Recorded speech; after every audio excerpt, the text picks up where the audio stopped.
Pakiramdam mo ba ay nasa gitna ka ng madilim na sitwasyon ngayon? Pakinggan mo ito. From Psalm 23 verse 4, Even though I walk through the darkest valley, I will fear no evil, for you are with me. Your rod and your staff, they comfort me.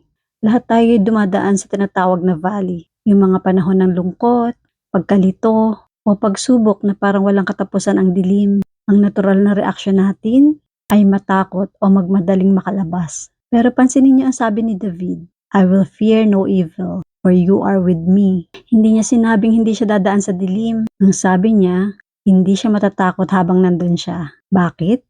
Dahil ang focus niya ay wala sa dilim ng lambak, kundi sa presensya ng shepherd.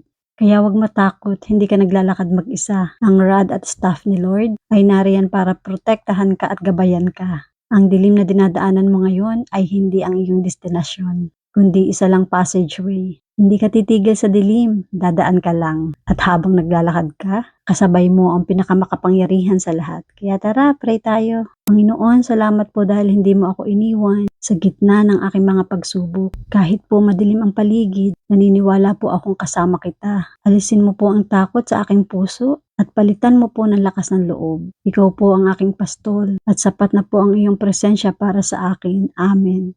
Let us declare, hindi ako matatakot sa dilim, kasama ko ang Diyos sa bawat hakbang. Tandaan mo, the valley might be dark, but the Good Shepherd is closer than ever. Don't focus on the shadows, focus on the one walking beside you. You are safe in His hands.